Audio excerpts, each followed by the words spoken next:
Hello, and welcome to Awkward Family Conversations, an intergenerational discussion of topics of interest mainly to millennials and Gen Z Zoomers, but maybe for everybody who is curious about such things.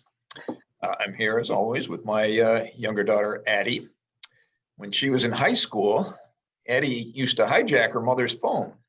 And once she added to Dawn's autocorrect so that it would change when Dawn would write OMG to the Gettysburg Address, which might be the most inspired prank I've ever witnessed in person, because it was hilarious. Because of course, I think you're only limited to something like on the text field. Maybe back then there was only like 250 characters or something that you could use without the thing crashing. And of course, Gettysburg Address, short as it is, still had far more than those characters. So every time it happened, it would create a great deal of consternation and gnashing of teeth and laughter, because it was pretty brilliant. So well done, Ad. And hello. That was one of my most inspired moments. So yes, very proud of that. You should be. That was hilarious. As your cousin Kate said, genius. Yeah, that was pretty good. Yeah. Well, I'm here with my dad, Rhett, and my trivia about you this week is kind of a follow-up from last week, because you mentioned offhand about how you never cared for coconut, but I found that while I was mixing this last episode to be rather the understatement. I have never seen a grown man react to anything the way that you react to coconut. And the memory that comes to mind is when you were eating a little macaroon thing, and you didn't realize it was like a macaroon, not a macaron. And so it was all coconut, and you were in the front of the house and we were in the back, and we just heard you going, ah, ah, ah. And we thought something was wrong. Like Mom and I thought that something had happened. We come out there and you were just spitting it into a napkin because it was coconut. So there was something wrong. I ate coconut, and that stuff is nasty. I don't know how you guys eat that. That's my Rhett Brat trivia for this week. Is you cannot. Coconut, not my friend. I'm not a fan. Definitely not a fan, for sure. Excellent. Well, what's our topic for today? Our topic for today is, how do I get the sleep I need? How do we get the sleep that I need? Because again, this is season 2 of Awkward Family Conversations. It's about health, all the various aspects of it. And last week we touched on sort of generally kind of the 3 legs of the health stool, as it were. Sleep is one, exercise is another, and diet nutrition is the third. Using your body, exercising, restoring the body with sleep and recovery, and then fueling the body with diet and nutrition. But today we're going to talk about the sleep, the recovery part. So as we talked about last week too, our 2 minutes of internet research last week showed that about a third of American adults do not get the recommended 7 hours of sleep per night on a regular basis. So about a third of us are walking around sleep deprived. We touched on your sleep habits last week, and you seem to do okay. So how much, let's just revisit that for a minute. How much sleep do you get on a regular basis? I'm doing some math. Not a trick question. I was trying to do math. I see. Between 7 and 8 hours, yes. Okay, so 7 being the minimum, between 7 and 9 is the recommended amount. And so typically, I would say, 6 nights out of 7, you get your at least 7 hours of sleep. Yeah. Okay, good for you. And what do you notice? I mean, do you notice any difference in how how your day goes if you don't get your 7 hours of sleep?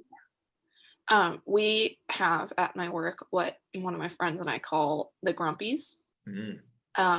And working in the veterinary field, it's a very emotionally charged field. There's a lot of emotions and high stress that happen on a daily basis. So it's very easy for one person to get the grumpies. And because it's a very collaborative field, once one person gets the grumpies, we all get the grumpies. And then it's just kind of like, how do we recover? Because if you get the grumpies at 10 a.m., you got 8 more hours of being open. You're not gonna make it.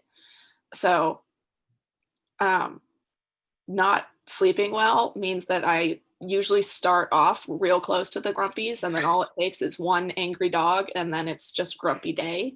Versus when I actually get good sleep, and I tend to be a little bit more emotionally strong, and things happen, and it's like, you know what? Okay, next appointment, let's go. A little more resilient. Interesting. Yeah, just lots of That's one of the more like pervasive issues I see. But then also just like staying awake during the day on my days off, or being able to focus on things.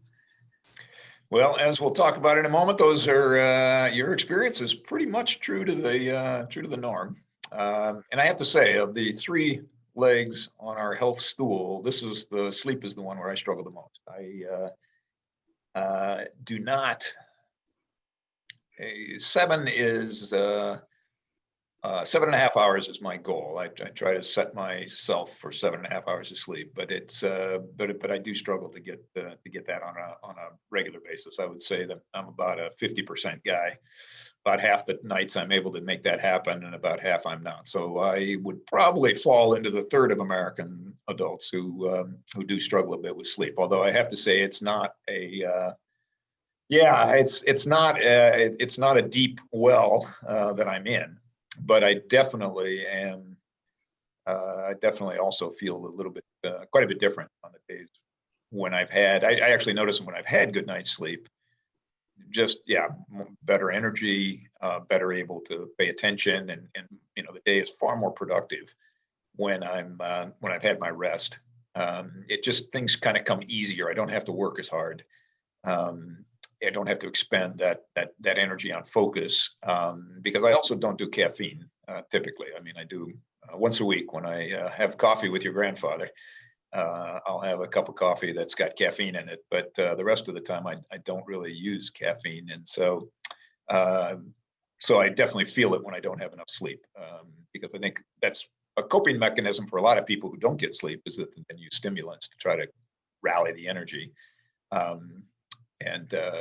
That doesn't help. I have a fun fact about that. Yes. Headaches are actually a really uncommon side effect of caffeine withdrawal. It is not common for adults to get so addicted to caffeine that they get headaches. Yes. But when you tell people this, they'll be like, but I get headaches when I don't have coffee. And then if you ask them how much sleep they got or what they've eaten today, it's usually followed by 3 hours and nothing. Yes. So yeah. Fun fact about caffeine withdrawal. Maybe headaches. And it's true that caffeine does eliminate headaches. In fact, having just said I don't do caffeine, I actually did this morning because I had a headache from yesterday. And so it lasted through the night, which is unusual for me. But I woke up this morning with a headache, and I did have a cup of coffee this morning with caffeine in it, and it solved my problem immediately. It dilates, I think, the blood vessels, and allows for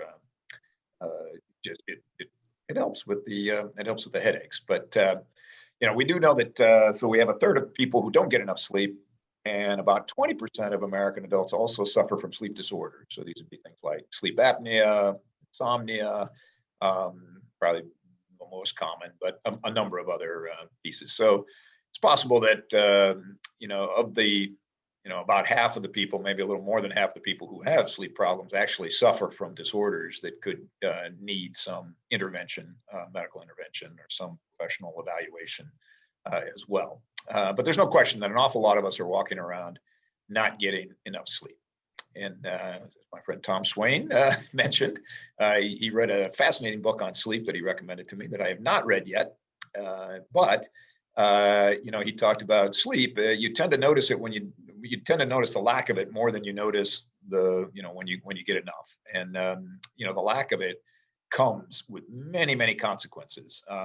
Some of the different stats are kind of staggering, really, when you look at the health impacts of not getting enough sleep. So sleep deprivation. Question. Yeah. What is the name of that book? I don't remember. I'm going to have to get it from him, and we'll put it in the comments section of our website and on our social media pages, including YouTube, Facebook, and we'll make that available to our That's good.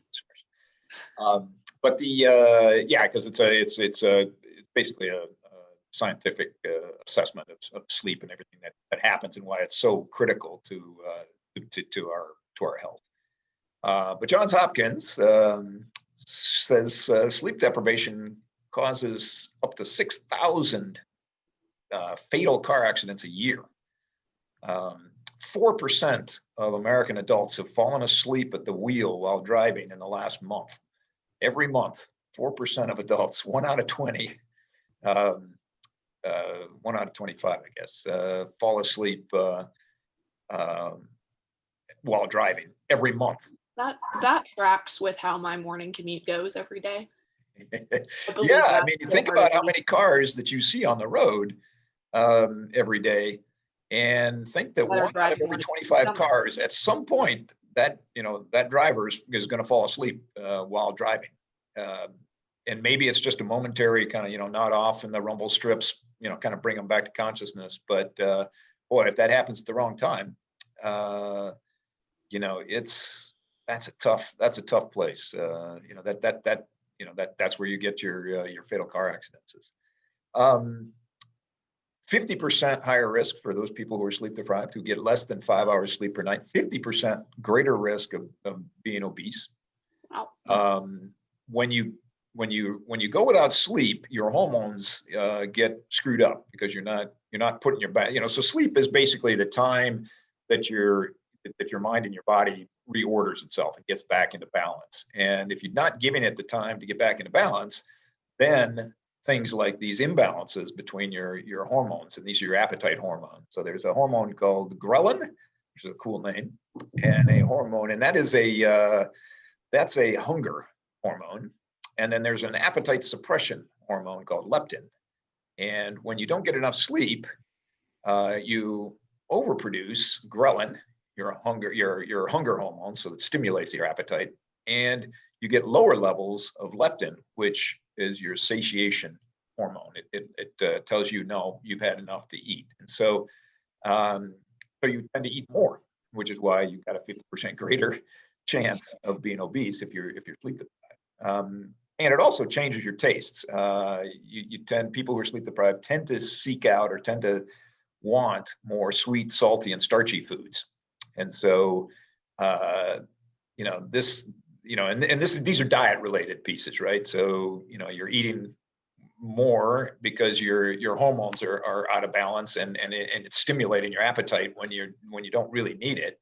You don't need the calories, and the kind of calories they're asking for are not conducive or are not most conducive to health. And so, we talked last week how healthy habits reinforce each other. Sleep, if you get enough good sleep, it can help you manage your diet better. Well, this is a good example of how these healthy habits do. If you work on one, it'll help you with your others in our three-legged stool here. Also, 36, if you're sleep deprived, 36% chance higher risk of colorectal cancer, about the same, 33% higher risk for dementia because your mind is not reordering itself, 48% higher risk for heart disease, and then a couple of huge numbers. You're 3 times more likely to get type 2 diabetes if you're sleep deprived than if you're not. And again, this is about keeping your body in balance, and 300% more likely to catch a cold when you're not getting enough sleep, because again, you're not giving your body the chance to recover and get itself in order and get rid of those waste products and rebuild the tissues that get worn down or get used during the day. So tremendous physical, those are all kind of physical manifestations of outcomes that happen when you don't get enough sleep. On the mental and emotional side, there are also consequences. WebMD, we did a little bit more than 2 minutes of internet research this week, but WebMD says that sleep deprivation inhibits both short-term and long-term memory, because as we'll talk about the stages of sleep, where these things happen, where these recovery pieces happen in that sleep cycle. But if you're not getting into your REM sleep, your memories aren't being consolidated, and so your both your short-term and long-term memory suffer, and you're not able to recall things as well as if you go through those sleep cycles. I have a little addition to that. Actually, I took a class my sophomore year about, it was called "What is Consciousness?" and it was my honors science class. And there was a whole unit on altered states of consciousness, one of which was sleep. And one of the biggest things that stuck with me in that class is that if you stay up all night studying versus studying a little bit and going to sleep, you're going to do so much better studying a little bit and going to sleep, because then you actually remember those things, because that's when it happens. And so I tested it out on the next test because I actually hated that class and was like, I don't want to study. And sure enough, did way better on that test than I would have if I stayed up all night. So works out. There you go. See, I did I did a couple of things. I would stay up all night, and then sophomore year, my friend Joe McCoy, rest his soul, he and I decided that adrenaline was the key to a test taking success. So we took shots of peppermint schnapps and then listened to very loud rock and roll music to get our blood pressure up, and then deliberately left so there was only 3 minutes to get to class, so we had to run. So our heart rate would be high, and we both failed the test that day. So proved that was not the way to do it. So yeah, there's a lot of ways to approach test taking. Probably the best is to just do your studying in time, get your sleep so that you can consolidate those memories. And I'm glad to see that your experiment was a little bit better founded than my college. I was tired and I didn't want to keep reading about psychology. It was very boring. I was reading about geology, so don't tell your grandfather. Let's hope he doesn't know how to work podcasts yet. Well, there's only about 9 people that seem to. So very good. So anyway, yeah, your memory consolidation is much worse without sleep. You also, depression is a very real thing, a very real outcome of not getting enough sleep. Insomniacs, people who can't sleep for various reasons, are 5 times more likely to develop depression. The physical and emotional, mental depression. When you don't get enough sleep, your body releases cortisol, which is the hormone, the stress hormone, and not adrenaline. Not adrenaline, cortisol, right? Which now the cortisol too breaks down collagen, which is the protein that repairs skin. So I mean, it's part of your recovery and your restoration. Your skin is your body provides collagen so that to help repair your skin. Well, cortisol gets in the way of that, and so this is why people who don't get enough sleep often look a little more haggard, because their skin isn't being maintained as well as people who do get enough sleep. So there is a thing about beauty sleep.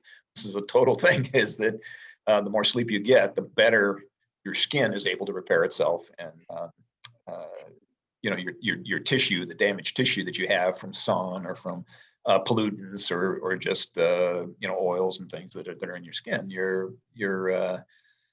This sort of stands in as an example of the reparations that your body does while it's asleep. And when you don't get the sleep, it inhibits just even the simple repairs for things like skin tissues. And as a result, you end up looking older and more haggard than people who do get enough sleep. So it does, on your appearance, it definitely has effect. And it also clouds your judgment. And this is one of the things that I found most interesting about this research, is that people believe they adapt to less sleep. When you go several days in a row, several weeks in a row without getting enough sleep, you tell yourself, oh, I'm able to function with much less sleep. And I'm getting better at adapting to that. So I don't need as much sleep because, I can just, my body has adapted to it. Well, that is a myth. That is false. Cognitive tests show that there is a cumulative impact to sleep deprivation. And the more sleep you miss, the more days you go without that restorative sleep, the worse that it's not like you just drop to a certain level and then stay at that level of cognitive performance, cognitive function. You continue to degrade. And so if you get chronically sleep deprived, you're going to be operating at a fraction of what you possibly can cognitively. And so it's not like you're going to get better the more you practice it. This might be the exception to, if you want to do something better, practice. It's not something you want to practice. Sleep deprivation is not something you want to practice because you don't get any better at it. Your body does not adapt to it, but your mind fools itself into thinking, yes, I'm doing better than I was. And so you get better at doing worse. You get better at doing worse. Exactly. So So sleep, let's talk about a little bit how sleep is constructed, and I actually have a chart that I'll show you of my Thursday night sleep this week. Oh, wow. Yes, so we'll kind of take through it after I take you through the sleep stage. So there is a sleep cycle. I think everybody kind of knows that. There are 4 stages of sleep. So each sleep cycle has 4 stages generally. The first stage is what they call the N1. Then there's N2, which is light sleep. The N1 is the transition from wakefulness to sleep. N2 is a light sleep. N3 is deep sleep, and then REM sleep, which is kind of a fascinating thing in itself. But on average, a sleep cycle is about 90 minutes. So going from N1 through your REM, which stands for rapid eye movement, is typically 90 minutes. Now that's an average, and it varies. Not only does it vary by people, but it also varies within a person. Your sleep cycle tends to be shorter, your first sleep cycle, and they get longer as the night goes on. Mainly because the REM sleep starts to become a bigger proportion of the sleep cycle. So if you're getting 7 to 8, 7 to 9 hours worth of sleep, and the average sleep cycle is about 90 minutes, you're getting 4 to 6 cycles in a night if you're getting enough. And so as I say, N1 is that period where you're falling asleep. So you're lying down in bed and you're going to sleep. So you might have some awareness. There might be twitching.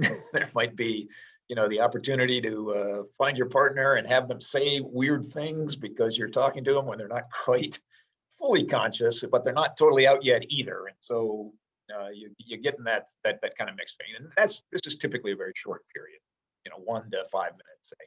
And this happens during the night. So when you wake up in the night and you're aware of being awake, you're in the N1. You're in that N1 period, that transition between wakefulness and sleep.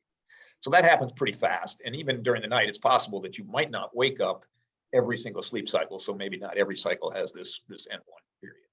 But N2, this is the light sleep. This is where your body is relaxed. Your brain activity is slowed. Your muscles are relaxed. Your breathing is lower. Your heart rate's lower. But there is a pattern. Your eyes stop moving and everything, and you spend about half of your time during the night, during your sleep, in this state of sort of light sleep. So far, neither N1 nor N2 really helps a lot with the recovery and the restoration of your mind and body. N3 sleep is the deep sleep, and this is where apparently the body sort of heals itself. And so muscle tone, pulse, breathing rate, all that gets very low, and it's very hard to wake somebody up. As you get deeper into the sleep cycle, it's harder and harder to kind of come conscious. And so the restorative sleep for your body is this N3 piece. And so this is where your immune system is bolstered by the body goes to work on itself.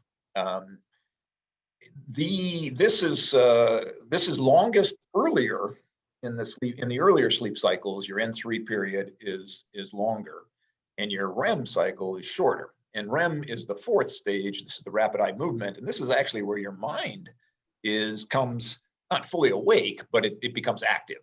And this is where it orders itself, where it stores, where it works the memories and stores memories. It's also when you dream, and the rapid eye movement. So when you're in this REM sleep, the REM stands for rapid eye movement, your eyes are very active and they're moving around, and you're still breathing. But this was fascinating to me. I didn't realize this, but there is a condition called atonia, which happens during REM sleep, which is you're basically paralyzed. Your mind stops your body, all your other muscles from moving, except your circulation. Your heart keeps beating, you keep breathing. And your eyes go crazy, but you can't move anything else. So when you're having those nightmares where you're stuck and you can't move, it's actually true. Your mind is registering that your body is locked up, it's paralyzed. It's a voluntary paralysis, and it's an unconscious thing, but it allows your mind to go to work on fixing itself without having to worry about what your body is doing, the muscles in your body are doing. So anyway, fascinating stuff. And again, you can dream at any point in the sleep cycle, but typically REM is where you're getting your vivid dreams. There, this is where there's more frequent dreams. And again, as you know, the REM cycle, the REM stage is shorter early in the night and longer later in the night. And so, really, really interesting. So I do want to share my screen here, if I can, because I don't know how to do that here. Because so click the button that says share screen. Yeah, I'm looking for that. Oh, there it is. Okay. You got to give me a chance here. All right, so here we go. So I wear a Garmin watch, and it records my sleep among my steps and my heart rate and everything else. And so I think this was my Thursday night and Friday morning sleep. So you can see I went to bed almost at 1 o'clock in the afternoon or 1 o'clock in the morning. Not great. My light sleep is this kind of medium blue. The dark blue is the deep sleep, and the purple is REM sleep. And then this is when I got up and went to the bathroom. That little pink line is when I'm awake. And so went to bed at just before 1, got up a little before 8. So total sleep 6 hours and 52 minutes. So again, under the 7-hour threshold. So not great. But interestingly, you can see that my deep sleep, I got a couple of instances of deep sleep early and one kind of late here. But look, my REM cycle, sure enough, got longer. This one was not quite, my second cycle was shorter than my first REM cycle, but I got four basic REM cycles in, and then had my when my alarm went off at 7:20, which is when I set my alarm. I never really dropped back into deep sleep until I got out of bed at 8. So, and part of this time actually I was in bed, but I was checking my phone and getting my emails and texts and things, getting those sorted before I got out of bed. So I actually didn't get that full. I probably hit snooze, which meant I probably got it, was conscious in this kind of time period here. But anyway, here's an example of what a sleep cycle, what one sleep cycle looked like for me. So 4 REM moments, a couple of deep sleep cycles, and mostly light sleep. So let's see how I did. So I had 7 hours, say, of sleep. 4 hours was light. Half an hour of deep sleep, which is, again, this is when the body is being restored, and then 2 hours and 20 minutes of the mind being restored. So there you go. Not a real life example of my sleep. One night in the sleep of Rep Rat. So,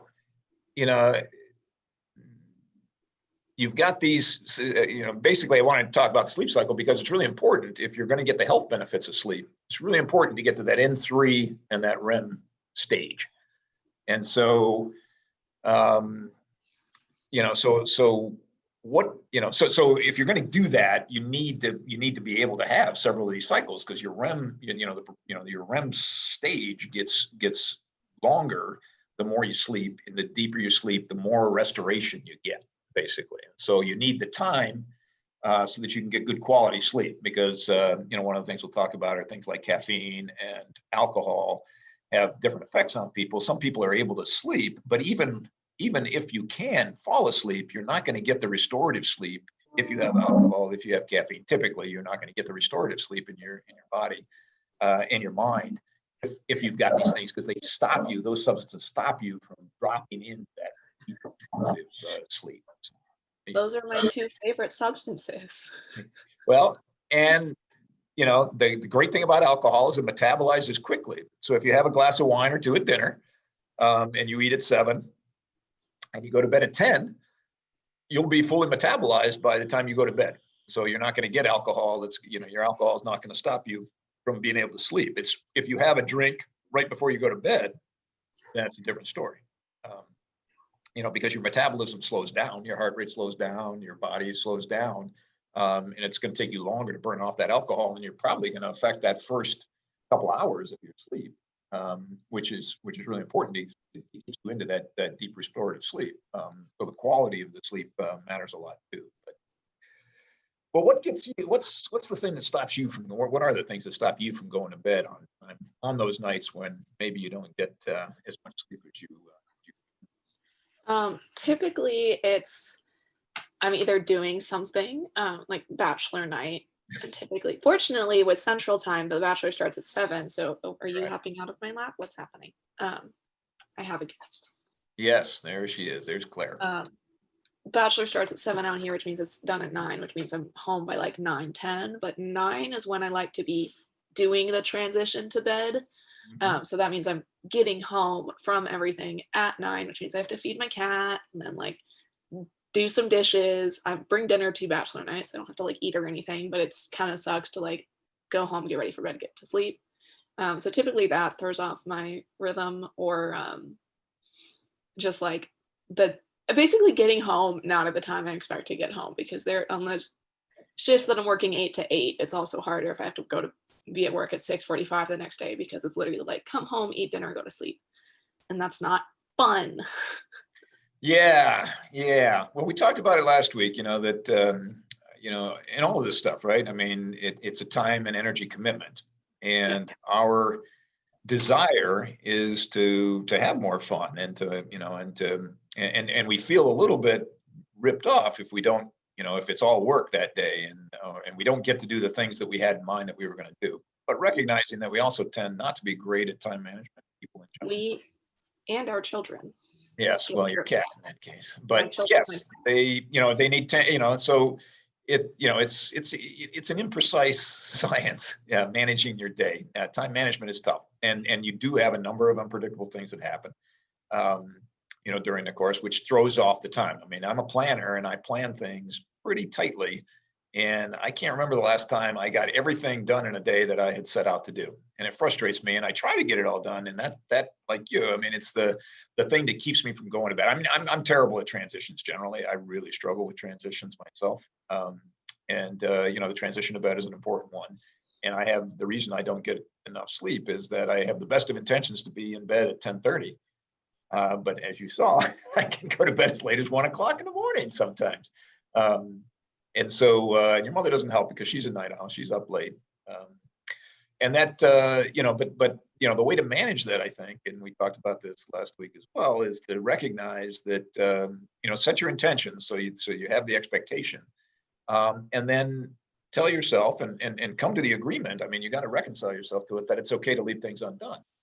That doesn't mean you're not going to do them. It just means you're not going to do them right now. You'll do I'm really them. good at that with chores. Well, that's right. And we have to get better at that with the things that we like to do. So, you just watched, it happens with us. We're watching, Netflix series or HBO series or whatever. And they're very good at wanting to get you to go to the next one. They end each issue on kind of a cliffhanger or something that, oh, we got to know. And we have to tell ourselves, you know what, we'll watch and we'll see it. We're not saying we're not going to know what's going to happen. We're just going to know it tomorrow, because we're not going to commit to another hour of watching this show tonight, because that'll screw up our sleep. So, bargaining with yourself to say, you know what, you're not saying that you're not going to do this. You're just saying you're not going to do it right now. You'll do it at another time, and try to make that transition a little bit less. Trying to reduce the hurdles through that transition, and then be okay with, waiting, deferring some of that gratification. You're not saying, no, I'm not going to get that gratification. You're just going to not get it right now. And then you have to have the will to act. It's fine to just say, oh yeah, we're not going to do that. But if you just sit there, it's like getting out of bed in the morning. If you tell yourself, I'm going to get up at 7 in the morning, 7 comes, your alarm goes off. If you don't get up within a minute or two, at least for me, that we'll call it. I mean, it's not that I don't always get up. It's just, it's a lot harder if you don't act. And so kind of set that intention, set the expectation with yourself, bargain with yourself to tell you it's okay to leave stuff undone that was on your list, and then act. And I think that's that's a challenge for us in general. It's especially a challenge for people who are wired. We are definitely wired differently. And so there was a study in the Netherlands of 2,400 people, and 53, more than half of them say that they go to bed later than they want, at least twice a week. And when they dug underneath that a little bit, they found that those that have to resist temptation during the week or during the day tend to procrastinate more at bedtime. In other words, like any transition, you need energy to be able to execute on it. Changing what you're doing, transitioning takes energy. And so, if you're tired because you've been using your energy to kind of put off those temptations during the day, you're not going to have the energy at night to put off the temptation of watching that extra TV show or having that, that midnight snack or starting a project at 9 o'clock at night, when you want to start getting ready for bed at 9:30, for instance. So, you get these temptations, and if you're tired, if you've used a lot of energy during the day, it's going to be a lot harder for you to manage that transition to bed at night. So leave some energy in the tank. You're not going to, it's not going to stop you from going to sleep. There was also a smaller survey, about 108 people, that found that body clock was a big issue.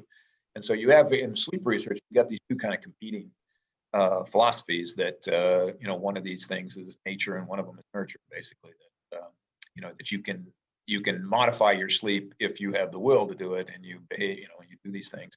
But there is an element of, the way we're wired matters. And so if you're a night owl, if you're not a night owl, if you're an early bird, going to bed at night doesn't create the same kind of energy drain or energy need to surmount it than if you're a night owl. If you're a night owl, leaving things undone, you're just not tired, maybe, when you think that when you figure, well, I need to go to bed. And you're probably harder to wake up in the morning too, because again, you're just wired a little differently. And one of the things that I read was really interesting. It says basically all problems of self-regulation is the conflict, at the heart of it is the conflict between natural inclinations and societal demands. If you don't have that conflict between the way you're wired and what you need to, how you need to behave, given the commitments you make to others in our communal world, you don't really have any issues. But when you have conflicts between the way you are naturally, the way you prefer to be, and what society needs you to be, then that's when you get into these conflicts. So society needs you to be at work at 8, and you're a night owl, you're going to struggle a little bit more. And so, at that heart is this tension between the way we are and the way the world needs us to be. And if you can align those, so much the better. If you can't, then it's going to be a bit more of a struggle for you, which is interesting. So what do you do to build healthy sleep habits? You say you get pretty good sleep. You're getting your 7 hours a night. What are the kind of things that you do to make sure that you're, going to bed on time and getting the good quality sleep that you need? So one of them is I set a lot longer of time aside than I actually need, because it takes me maximum half an hour to get ready for bed if I'm showering and also washing my hair that night and also shaving my legs and then getting in bed and turning off the lights. So getting ready for bed at 9 is like not necessary to be lights out by 10, but it means that while I'm getting ready, when I see like, oh shoot, I didn't fold my clothes at 9:30, I can fold my clothes and still go to bed on time. Or like, oh, I need to do my dishes tonight too, and it's 9, I'll do my dishes, still have time to go to bed when I want to. Or even when it's just like, I want to finish this episode and there's 10 minutes left and it's 9 o'clock now. I can do that. And then I'll get ready after it because, oh, okay, bye there. And then I'll get ready after that because I still have time. So having 9 be like the deadline, and then it gives it a little wiggle room around it. Yeah, that actually is really, really smart. And really, I mean, that's a great coping strategy because, of course, we're masters at distracting ourselves and finding reasons to procrastinate. And what you've done is build in procrastination time that allows you to manage those things, so you're not thinking about, oh, I really need to do that. You actually are, you've built in enough time to be able to do those things, and still incorporate, still get your nighttime routine done. The other thing that's neat about that is that there's a lot of science that shows that stimulation an hour before bed just delays your ability to go to sleep. And so and that screens, the light from the screens, light management is a really important part of sleep. If you want to wake up in the morning, turn on lights. Light is a cue to your body that says it's time to be up, and dark is a cue to your body to go to sleep. And so screen time generates light, and it stimulates us, and it takes us about an hour after we stop exposing ourselves to to screen time for us to kind of get to that point where it's like, okay, we're relaxed enough to go to sleep. So if you're on your phone in bed, it's gonna delay your sleep cycle, and depending on how long you're on it, of course, it's gonna delay your sleep cycle. And there are things, you can get the blue light. Actually, that is another thing. My glasses do all have the blue light lenses in them, and my blue light reduction automatically turns on my phone at 10. And I'm very competitive. I got it from my father. Don't argue. Right. So I like to be in bed, and I like to turn on my blue light reducer before it automatically turns on, because then I feel like I won. So if I'm in bed before 10, it means I can turn on my blue light reducer and then have the light out actually at 10. And I'm like, hey, yeah, I'm so good at life. And I feel very good about myself. That's awesome. Though I'm not competitive, but but the rest of it resonates for sure.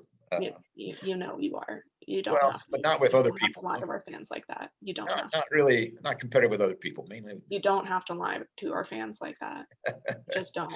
We have a difference of opinion here. So, but anyways, probably the most important thing, and it sounds like you do this, is to have a routine to begin with, because over time, that routine creates the cues for your body to recognize, your mind to recognize, okay, I'm on my way to sleep. And so I recognize what's happening, and I can start to do unconsciously, subconsciously, that preparation to go to sleep, so that I can get into my sleep cycles and get to that deep restorative sleep that I need. So that routine means consistency. So you're doing the same basic steps in the same basic order at about the same basic time.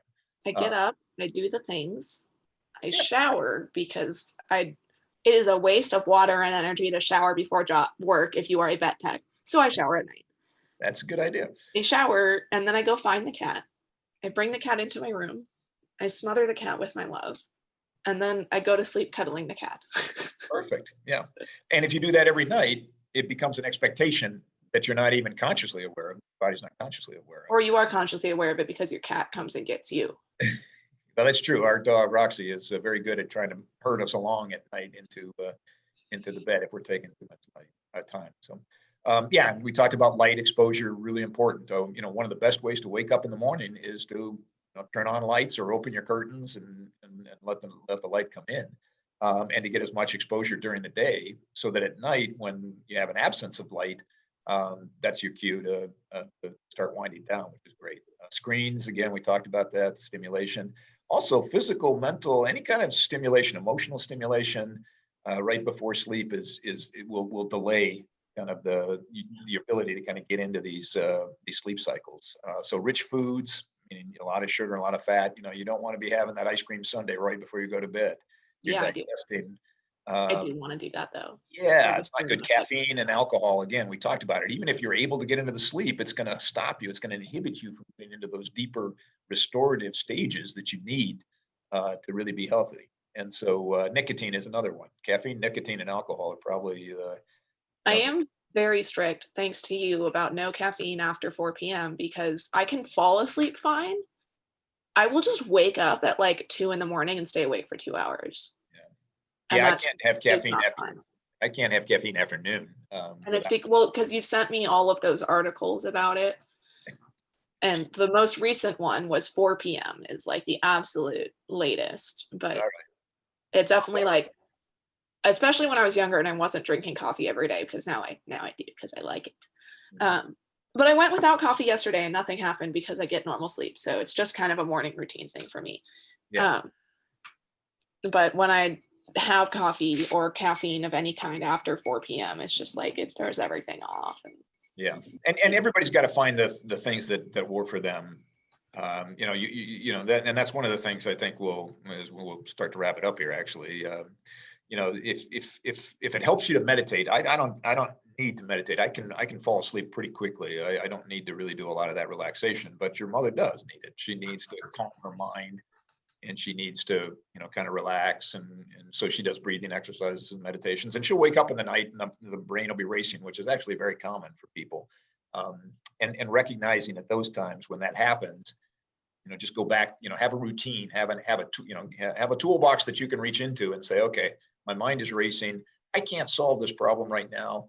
Let me kind of acknowledge it and let it go. And maybe I keep a notebook next to my bed so I can write it down so I don't forget it. Like, oh, shoot, I got to remember to do X, Y, and Z. Let me write that down in my book.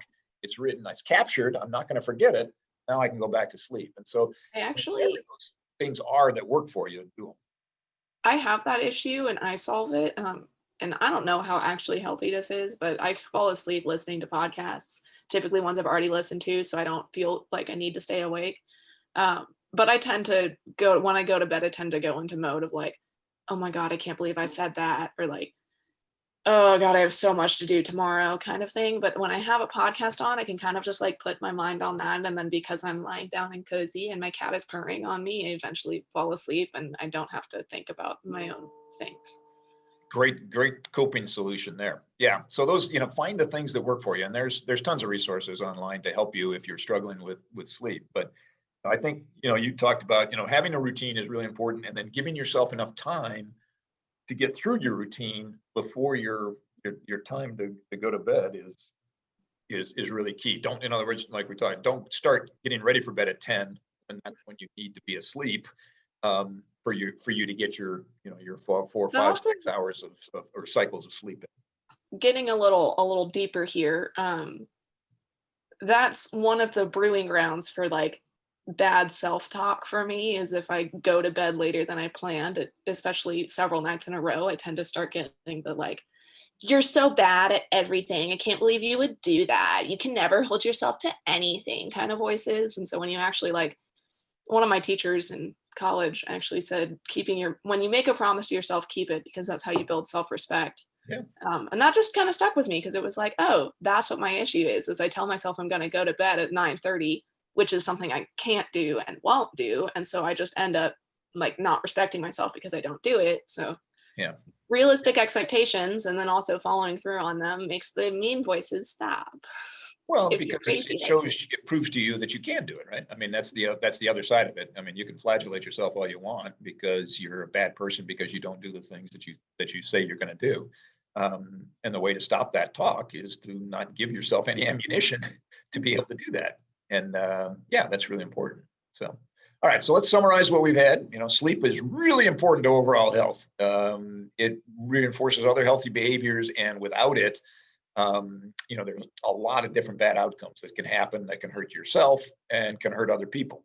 6,000 fatal car accidents every year because of people who are sleep deprived. So remember that. You don't have to do everything every day. Create your intentions to go to bed at a time. Gives you at least 7 hours of sleep. Better to aim for 8. And then schedule a time to make a transition. So give yourself plenty of time, like our girl Addie here. Agree that what you're not doing tonight, you're going to get to tomorrow or some time in the future, and accept that. Make that bargain with yourself, and then take action. Make sure that you're doing it when the time comes. And if you need to set an alarm to remind yourself, hey, start getting ready for bed right now, then do it.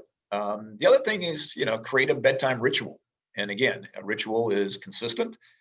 Consistency in time, consistency in steps, consistency, that you do every night. So don't try to keep a schedule consistent even on the weekends, which is a really hard time for young people.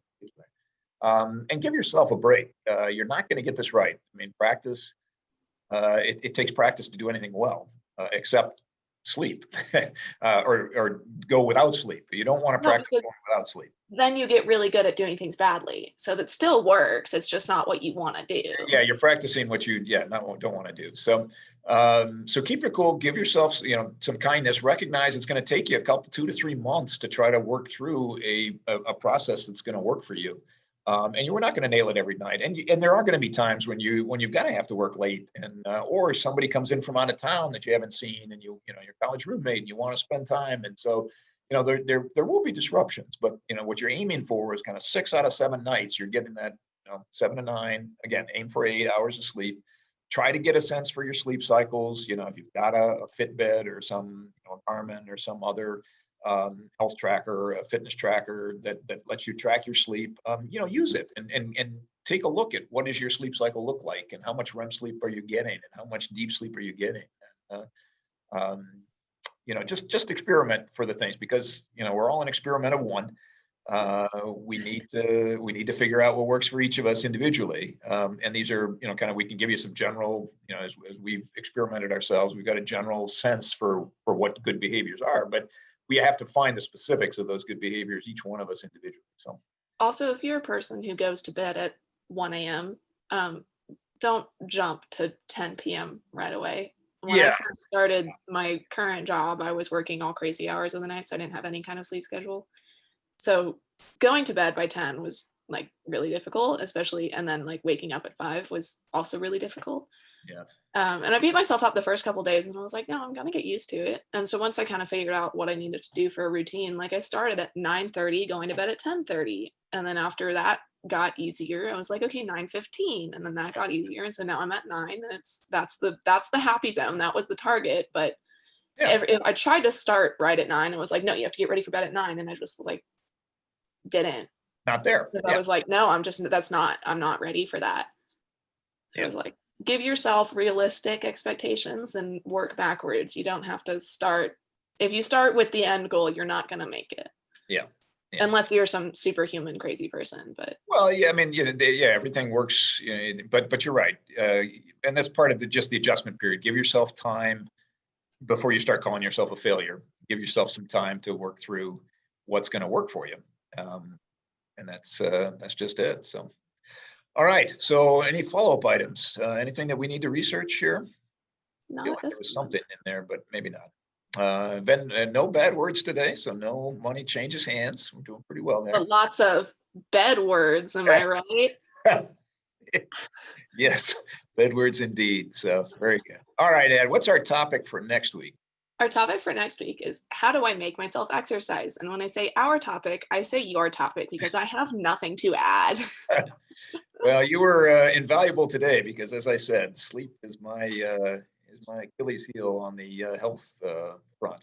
So I will have more to add next week, more first-person positive contributions, as opposed to things you shouldn't be doing, which I was able to do this week. So very good. All right. Well, friends and family and listeners, listeners are friends. You're all friends. You can find us at awkwardfamilyconversations.com, at YouTube, Facebook, and anywhere you get your favorite podcasts by the same name, and on Twitter at awkwardfamilyc1. We actually had a picture of our audio intern go up today, so you should go find that, because she's pretty cute. This is the objectification of the audio intern. Yeah. And if you listen to the entirety of episode 1, you'll find a little Easter egg at the end. We'll just leave it at that. Excellent. So let us know what you think. Keep questions, suggestions in comments, text messages. Find me at work if you're a coworker who listens. And we'll be back next week. That sounds good. All right, Ed. Till next week. I love you. I love you too, Dad. All right. Bye-bye.